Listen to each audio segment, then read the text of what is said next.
कहती तेरा कसूर नहीं है, कहती वो मेरा कसूर है, मैंने तुझे कुछ तो बना के देना था। हालेलुया। आप समझ रहे हैं? मतलब बहुत बार ऐसी परिस्थितियां आपके लाइफ में आती हैं, लेकिन उस थोड़े सालों के बाद परमेश्वर ने मुझे चुना। मैं जेल में था और परमेश्वर ने कहा मुझे वाल लगाकर कि मैं तुझे एक बहुत बड़ा आदमी बनाऊंगा। आमीन।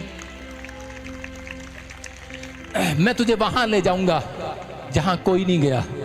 क्या तू मेरे साथ ईमानदार होके चलेगा? मैंने कहा परमेश्वर चलूंगा। परमेश्वर ने मुझे कहा ईमानदारी रखेगा हर चीज में। मैंने कहा मैं एक एक तेरे पैसे में, एक एक तेरी बातों में, एक एक तेरे वचनों में ईमानदार रहूंगा। तू मुझे इस दुख से छुड़ा दे परमेश्वर। अगर आज आप बीमार हैं, आप कहें परमेश्वर को कि परमेश्वर मैं ईमानदार रहूंगा पवित्रताई में, मैं ईमानदार रहूंगा तेरी आज्ञा मानने में, मैं ईमानदार रहूंगा परमेश्वर हर चीज में, तू मुझे छुड़ा परमेश्वर। और परमेश्वर ने उस दिन मेरी आवाज को सुना और मैं छूट गया वहां से। मैं आपको बता रहा हूं कि 11 साल हो गए मुझे बाहर आए। पवित्र आत्मा ने मेरे ऊपर दया किया और आज कह रहे कि जहां एक डब्बा मुझे चोरी करना पड़ा खाना खाने के लिए, लेकिन यहाँ पर देखो आज जब मैंने प्रभु को जाना, उस टाइम मैं छठी में था। जब मैंने प्रभु को जाना तो मैं उस समय साल नहीं बताऊंगा पर मैं कई साल तो अभी 11-15 साल पहले जब मैंने प्रभु को जाना तो पवित्र आत्मा ने आज मुझे ऐसा बनाया है मैं लाखों लोगों को खाना खिला सकता हूँ यीशु मसीह के नाम में। हालेलुया। लाखों लोगों को खाना खिलाता हूँ। मैं हैदराबाद में, मैं आपको बता रहा हूँ कि मैंने लाखों लोगों को फ्री में खाना खिलाया और पानी की बोतल दिया। लाखों लोगों को 10 लाख रुपया लगा मेरा। मैंने पवित्र आत्मा से एक समर्पण किया है, समर्पित किया है। मैंने अपने जीवन को समर्पित किया है परमेश्वर के लिए कि परमेश्वर तूने मेरी जिंदगी में मुझे, मेरे परिवार को, मेरे घराने को नीचे से उठाया है। परमेश्वर अगर तू आज मेरे लोगों को नीचे से उठाए तो पवित्र आत्मा जी हम इस बात को हमेशा जिंदगी में याद रखेंगे, तेरी ईमानदारी को। वो परमेश्वर विश्वास योग्य परमेश्वर है, याद रखना। मैं कह रहा हूं कि अगर आप किसी दुख में, किसी समस्या में या किसी बीमारी में है तो याद रखना पवित्र आत्मा आपको कहीं से कहीं लेकर जाने वाला है यीशु मसीह का नाम। आपकी ईमानदारी लेकर जाएगी आज। आमीन। आपका गिड़गिड़ाना, आपका रोना, आपका चिल्लाना परमेश्वर सुनता है। ये नाटक करना बंद करो। कह रहा है कि लोग नाटक करते हैं, कई लोग हम होंगे, सारे बोलो मेरे साथ, हम होंगे कामयाब एक दिन। हो हम हो, बोलो बोलो बोलो, हम होंगे कामयाब एक दिन। सपना के साथ गाओ, बोलो। हो मन में है विश्वास, पूरा है विश्वास। पहले स्कूल में थी क्या? होंगे काम। पहले स्कूल में पढ़ाती थी क्या? हम होंगे कामयाब एक दिन। चुप करो, कोई कामयाब नहीं होंगे तुम ऐसे। कोई गीत गाने वाला ऐसे कामयाब नहीं होगा, गाई जा रहे गाई जा रहे। कर्म अच्छे नहीं होंगे तो कामयाब कैसे हो जाओगे? इसका मतलब ये कहता है कि अगर आप गा रहे हैं, आप कह रहे हैं, अच्छी बात है, लेकिन जब आपके कर्म अच्छे होंगे और प्रभु यीशु मसीह साथ होगा तो आप एक दिन कामयाब हो जाएंगे यीशु मसीह के नाम में।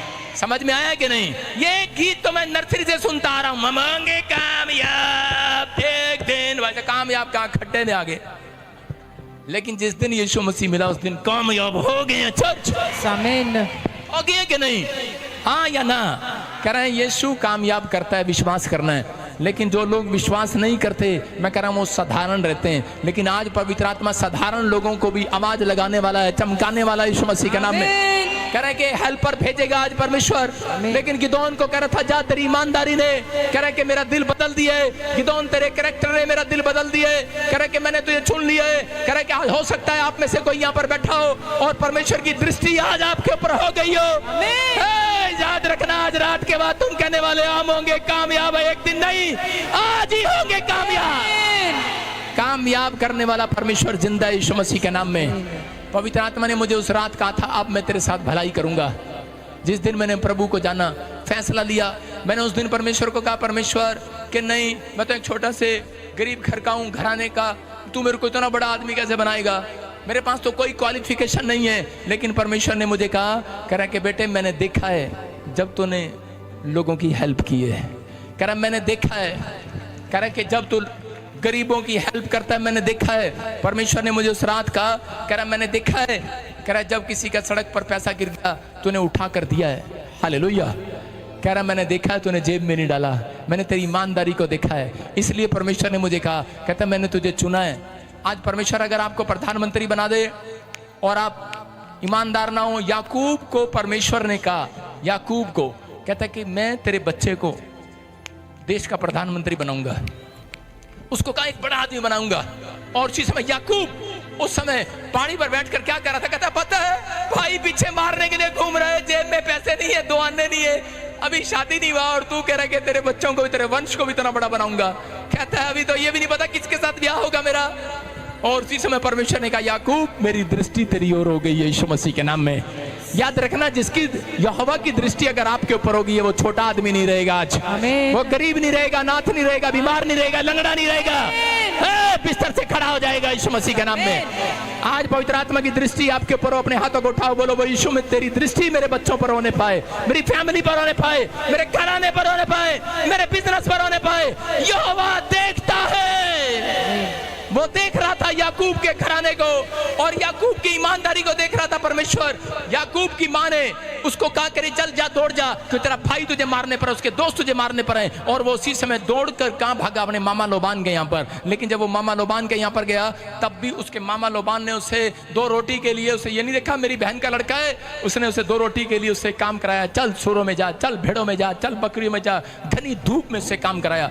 लेकिन वो उस समय में भी परमेश्वर के साथ ईमानदार रहा, वो अपने मामा के साथ ईमानदार रहा। वो कह रहा कि उस समय उसके पास पैसे नहीं होते थे खाने के लिए भी ढंग से। और एक दिन उसने अपने मामा के पास बहुत सारा पैसा देखा, भेड़ बकरियां देखी, उसके दिल में, दिमाग में उसके शैतान ने विचार डाले होंगे कि अपनी चोरी कर ले और भाग जा यहां से और दौड़ जा। लेकिन उसने उस समय में याद रखा परमेश्वर को। उसने कहा नहीं, क्योंकि उसने पवित्र आत्मा को जाना है, उसने परमेश्वर के वचनों को जाना है। जानता था कि एक चोर चोरी करने वाले को कह रहा कि उसको कई गुना वापस लौटाना पड़ता है। कह रहा कि कई ईमानदार, कह रहा अगर मैं अब छोटी सी बात में ईमानदार नहीं रहा तो कल को मेरे पास परमेश्वर बड़े फल को देने के लिए नहीं आएगा।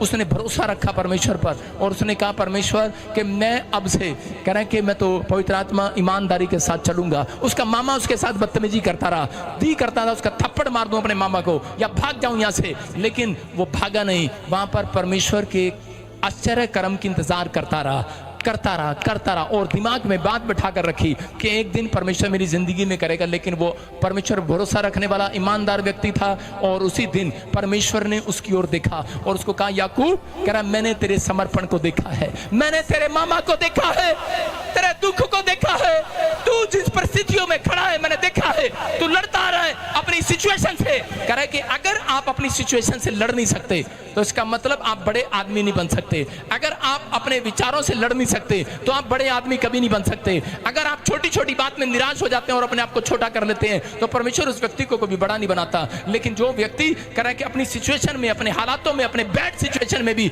लड़कर कह रहा अपने परिवार से या अपने विचारों से तब भी परमेश्वर की महिमा करने के लिए यहाँ पर बैठे हैं, तो याद रखना पवित्र आत्मा कह रहा है मैंने देखा है, अब पूरी दुनिया को दिखाऊंगा तुम कौन हो। यीशु मसीह का नाम। कह रहा याकूब को कहा, कह रहा मैंने देखा है, दुनिया ने देखा है तेरे दुख को, मैंने देख लिया है तेरे को। कह रहा कि अब पूरी दुनिया को दिखाऊंगा कि तेरे वंश में से ही कह रहा काम करने वाला नहीं, काम कराने वाले लोग होंगे, प्रधानमंत्री होगा। आमीन। उसका लड़का यूसुफ प्रधानमंत्री बन गया बड़ा होकर। हालेलुया। हो सकता है आपका एक समर्पण, आपने अपनी जिंदगी में कुछ ना किया हो, लेकिन याद रखना आपकी भक्ति, अगर आप भक्ति करते करते मर गए, अगर आप भक्ति आराधना करते करते सच्चाई से चलते चलते भी मर गए, लेकिन याद रखना आप अपनी कई पीढ़ियों को आशीषित करके चले गए हो यीशु मसीह के नाम में। विश्वास करना, ये पवित्र आत्मा है। कह अगर याकूब का वंश प्रधानमंत्री बन सकता है तो आपका वंश भी कह कुछ बन सकता है यीशु मसीह के नाम में। बहुत कुछ बन सकता है, बहुत कुछ कर सकते हो, लेकिन आपकी ईमानदारी के कारण परमेश्वर आपके पास आना चाहता है। आप समझदार हैं कि नहीं? एक बार एक लड़का था और उसी समय उसको 50,000 की नौकरी मिला और रास्ते में उसी समय उसके बॉस का फोन आता है, कहता क्या बात इतने दिन हो गए, अरे इतना लेट हो गया, अब तक क्यों नहीं आया नौकरी पर? कह रहा सर किसी का पैसा गिर गया है। कह रहा बताऊंगा आकर। कह रहा कि जल्दी आ। उसे पूछा, कह रहा इतने लेट क्यों आया? कहता किसी का पैसा गिर गया था। कहता अबे पैसा किसी का गिर गया था, तू क्या कर रहा था वहां पर? कह रहा जी मैं उसके ऊपर खड़ा था। कई लोग ईमानदार हैं, वो देख रहा था कब ये जाए, कह रहा जी कहीं भाग ना जाए। 50,000 लेने वाला भी 500 के नोट के ऊपर खड़ा है। और बाद में जो चला गया कहता है हमारा है। कहता कोई और ना देख ले, मैं वेट कर रहा था कब आएगा आदमी लेने के लिए, कब आएगा। अबे जब तुझे पता है कि इसका आदमी का गिरा है, कहता कि नहीं कोई और ना उठा के ले जाए। मैंने कहा चल वापिस आएगा वापिस आएगा, लेकिन उसका मन अच्छा नहीं था। उसको पता था कि भाई ये आएगा ठीक, नहीं आएगा ठीक, क्योंकि लोग देख रहे हैं, कैमरा देख रहा है, अगर नहीं आया तो फिर मेरी जेब में होगा। आज बहुत सारे लोग शॉर्टकट अमीर बनना चाहते हैं। अगर आप अमीर बनना चाहते हैं शॉर्टकट, परमेश्वर देख रहा है। अगर आप शॉर्टकट गलत तरीके से आप शादी करना चाहते हैं, परमेश्वर देख रहा है। आप गलत तरीके से धन कमाना चाहते हैं, गलत तरीके से आप आगे आना चाहते हैं, परमेश्वर देख रहा है। चाहे वो पादरी हो चाहे वो विश्वासी हो, याद रखना परमेश्वर देख रहा है। लेकिन जो सही तरीके से चल रहा है, पवित्र आत्मा की दृष्टि आज रात आपके ऊपर होने वाली है, यीशु मसीह के नाम में आपके ऊपर होने वाली है, आपके ऊपर। मैं कह रहा हूं आप जीरो से हीरो बनने वाले हैं। आमीन। भजन संहिता 56:8 में दाऊद के बारे में परमेश्वर बोलता है, कह रहा है कि यहाँ पर कह रहा है कि दाऊद मारा मारा फिरता है, मारा मारा। दाऊद को परमेश्वर ने कहा, कह रहा है कि दाऊद मैंने तेरे मारे मारे फिरने को देखा है। कह रहा है कि अगर परमेश्वर आपके मारे मारे फिरने का हिसाब रखता है तो याद रखना आपने जो प्रभु में होकर परिश्रम किया है, आपने जो यीशु में होकर परिश्रम किया है, जो आप मेहनत कर रहे हो, प्रार्थना कर रहे हो, बाइबल पढ़ रहे हो, आप जो भी कर रहे हैं, पवित्र आत्मा कह रहा है कि अगर जो आप परिश्रम कर रहे हैं वो व्यर्थ नहीं जाएगा। आज रात के बाद आपका हिसाब परमेश्वर के पास है, इस हफ्ते में आपको मिलने वाला है यीशु मसीह के नाम में। क्या आप तैयार है कि नहीं? उनके बच्चे कभी आप सबको बहुत आशीष दे। और जैसे कि आपने वीडियो में देखा कैसे परमेश्वर के दास ने कहा कि हमें जितना परमेश्वर की उपस्थिति हम रह सकते हैं उतने ही हम परमेश्वर की आशीषों को प्राप्त कर सकते हैं। तो आइए हम प्रार्थना करेंगे। प्रभु यीशु मसीह, जितने लोगों ने परमेश्वर पिता इस वचन को सुना उन्हें आशीष और छुटकारा कर, ताकि खुदावन परमेश्वर आपके नाम की महिमा होने पाए। उनके जीवन में परमेश्वर आपकी पवित्र आत्मा एक बड़ी शांति, एक बड़ा छुटकारा को हम परमेश्वर हम रिलीज करते हैं। कोई भी अंधकार की शक्ति, कोई भी दुष्ट ताकत परमेश्वर जो हमको आपसे अलग करती है, वो सब आत्माओं को प्रभु यीशु मसीह के नाम से बांधते हैं। और प्रार्थना करते हैं प्रभु जी, आज की रात परमेश्वर जितने लोगों ने प्रभु इस वचन को सुना है, आज परमेश्वर उनका घराना, उनके जीवन में आपकी शांति और एक बड़ा अनुग्रह परमेश्वर आप उन पर प्रकट कर, कोई भी उनके जीवन में डिप्रेशन, कोई भी चिंता ना पाई जाए। सारी चिंता यीशु मसीह के नाम में पिता दूर होने दे। आपका पवित्र आत्मा वचन के द्वारा प्रभु उन्हें छुटकारा और शांति दे, क्योंकि परमेश्वर तेरे कलाम कहता है विश्वास करने वाले के लिए भी चिन्ह होंगे और मेरे नाम से नई नई भाषा बोलेंगे। जो परमेश्वर आपके वचन पर विश्वास करते हैं और आपकी प्रार्थना विश्वास करते हैं और आपके मार्ग पे विश्वास करके आपके पीछे चलते, परमेश्वर आप उन्हें छुटकारा और शांति दें। प्रभु यीशु के नाम से पिता, आप उनके जीवन में एक बड़ा मिरेकल कर, एक बड़े द्वार को खोल प्रभु, क्योंकि आपने कहा है मार्ग और द्वार मैं हूँ। यदि कोई मुझ पर विश्वास करेगा तो परमेश्वर से आशीष देगा। प्रभु यीशु, हम जैसे देख सकते हैं प्रभु जक्कई ने प्रभु अपने जीवन में आपका स्वागत किया और आपके पीछे चला। प्रभु यीशु मसीह के नाम से हम प्रार्थना करते हैं, जितने लोगों ने परमेश्वर इस प्रार्थना को सुना उन्हें आशीष और शांति दें। धन्यवाद देते हैं प्रभु हमारी प्रार्थना सुनने के लिए। प्रार्थना प्रभु यीशु मसीह के नाम में, आमीन। परमेश्वर आप सबको बहुत आशीष दे। God bless you. और चैनल को सब्सक्राइब करें ताकि आने वाली वीडियो आपको मिलती रहे। तब तक के लिए जय यीशु। God bless you.